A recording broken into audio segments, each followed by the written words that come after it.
Alright, so let me start this video off with stating that this video is summed up with information about the game, all from my personal experience, but also from friends and people that I've met on Valorant in general.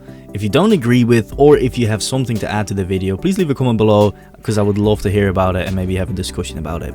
Right, so in the video I will be talking about 3 topics, which are the shooting mechanic, the ranking system, and also the communication system, which in its current state is definitely not very good for ranked.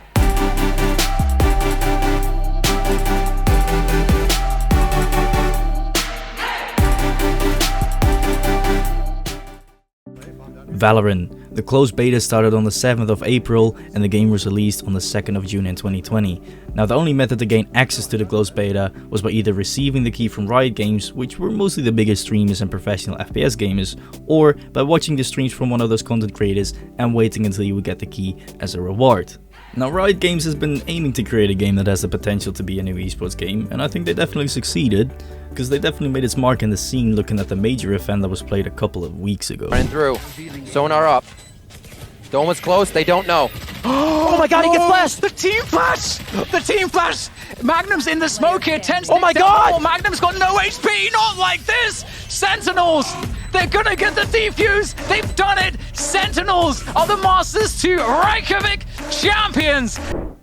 Now of course that is great, right? But at the same time they also wanted to make this game something that everybody can enjoy. This means people that have never played an FPS game, people that came from console and are new to mouse and keyboard, or simply gamers that wanted to try something new than the normal games that they play. Now the idea sounds great, but how efficient is this really? Right, so let me take CSGO for a comparison, right? Because, well, let's be honest, Valorant is what you would call a clone of CSGO. Not that this is a bad thing, though. In CSGO there is a very obvious mechanic called counter-strafing, and that mechanic is necessary to master if you want to become better at the game. Now, what is counter-strafing, you ask? Well, let me explain. Counter-strafing is stopping your movement in-game to be able to get 100% accuracy as fast as you can. What you're doing is running, or strafing for the correct term, with either the A or D button, and then quickly pressing the opposite direction. So let's say you're moving to the left while holding A, you will then have to quickly press D and simultaneously release the A button to make your character come to a complete stop. And this mechanic is essential in CSGO. You will have a rough time getting those kills if you do this wrong or if you don't know how to do it. And in Valorant, the mechanic is still there, yet it comes with a huge but. Because Riot Games also wanted to make this game what I'd call beginner friendly, they decided that there is a short moment where you will still have great accuracy whilst actually still moving. And this area exists between your 0 and 30% velocity, so from standing still going over into walking speed. And what this allows to happen is what people would call the run and gun. Now keep in mind that you're technically not running rather than walking, but a lot of the times it will be portrayed or perceived as if you are. And this has been, and still is, a decent issue that we will see happening in unrated matches, but also ranked matches. So if someone has general knowledge of where you are, they will be able to just start pre-firing you the moment they start to peek a corner. And this also introduces what is called Pikachus Advantage. Now the way that I see it, Pikachus Advantage can be perceived in 2 ways. Normally it relates to the connection between the players and the server, where someone with lower ping will have a higher chance of killing someone because the server registers their input faster than someone with high ping. But in Valorant, I think using the run and gun is also part of Pikachus Advantage.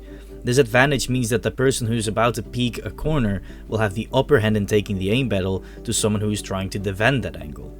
And Riot Games has been working on fixing the connection between players and servers, but with the run and gun I think the issue will still exist for the time being.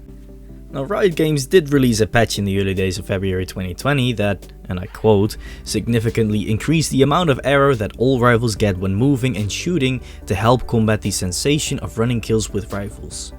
Did it really happen though? Well, in my opinion, not really. The hard truth about this part is, it's not something that is fixable overnight. People have gotten very used to the run and gun mechanic as is, and suddenly changing or removing it will have huge impact on people's performance in games. You're technically forced to relearn the shooting mechanic, and changing muscle memory is really not that easy.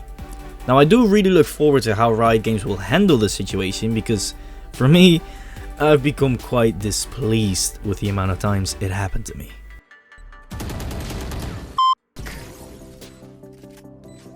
I hate this game! On to the next topic, the Valorant ranking system. Now, truth be told, the moment you queue up for a ranked match in Valorant, I'd say it's a coin flip that will land on the bad side, at least from personal experience, 8 out of 10 times. And what I mean by this is that the teams are not properly balanced in terms of skill. Now first, let me sum the ranks up for you, even though I'm quite certain most people understand how it works, for the people that don't yet understand or know all the ranks yet. So the way you get your rank in Valorant is you play 10 unrated matches to become eligible to queue up for ranked. And once you're eligible, you have to play 5 placement matches in order to receive your rank. And from there on, you will either climb or fall down the ladder based on the amount of games you win or lose. So let's say after your placements you get gold 1, you will then have to win enough matches to gain 100 ranking rating to effectively rank up to gold 2, and so on and so on. Since episode 2 act 2, they have removed the option to queue with more than one partner for diamond 3 or higher, and I really think that this might have been the worst decision that they have made, because this is most certainly the biggest reason for all of my complaints from now on.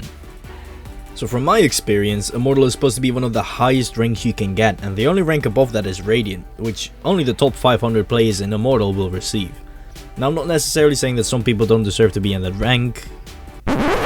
Actually, no, scrap that, I am saying that. Let me show you what I mean. Omen to your right, Omen to your right, Omen to your right.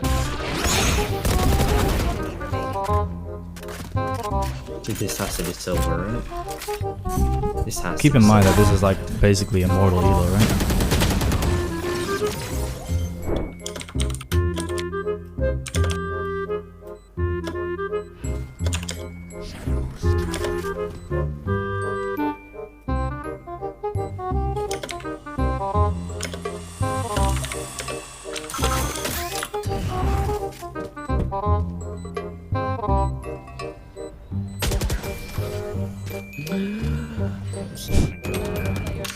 One city. Oh my god. I could post more clips, but I think you get the picture. As a high elo player, you're expected to understand the fundamentals of the game, that you know your way around the map and know how to communicate with your team. A lot of the time though, this does not happen. Now don't get me wrong, everybody can have a bad game, that's completely besides the point. But you can see how skilled someone is at the game by the way that they move, they pre-aim, their crosshair placement, how they use your utility, and the decisions that they make. And keep in mind, these are clips of people that are somehow in Diamond 3/Immortal Elo. And that's what's so broken about the system. It doesn't matter if you're really skillful in this game if you're being held back by teammates that aren't on this level yet. And this is what I mean when I say that queuing up for ranked, it's really just a coin flip. And unfortunately for me, it usually lands on the bad side of the coin. It shouldn't be like this, where I have to dread clicking that play button, knowing that I'm not gonna get a team that is able to keep up with this elo. Now, on to my last point, which is the communication/voice chat. Now, in a couple of countries there are restrictions on using voice chat, which is completely out of the player's control. But there are also players who simply turn off voice chat by themselves. Doing this limits your teamwork and doesn't allow you to work together the way you want to. Or people that don't say, type, or even use the ping feature in the game. If you're queuing up for ranked, I'd assume that you'd want to climb the ladder. And the best way to do that is by working together as a team in this team game. I personally make sure that the moment you queue up for rank, you agree to at least have a functioning microphone, which are nowadays super cheap. Or at least communicate with a team. You can type, you can use the ping system. If this is not possible, then make sure that the people that have chat disabled are put in their separate queue where everyone has chat disabled. And I'm sure some people will say something like, relax, it's only a game, it doesn't have any value. If you're playing a sport and someone intentionally doesn't talk to you, or someone intentionally doesn't pass the ball to you even though you have a free line to score, I bet you'd get riled up eventually too. If people have the choice to disable voice chat, I think that the people who have voice chat enabled should also get the choice not to play with people who have disabled it. Anyway guys, I hope you enjoyed the video. If you did, make sure to leave a like, a comment, and make sure to click that subscribe button while you're at it. I stream almost daily on twitch.tv/torndanger, so be sure to check in there as well. I also have a Discord link in the description, which you're welcome to join. I make a ton of videos from a wide variety of games, so I'm sure there's something you like. And on that note guys, Peace out.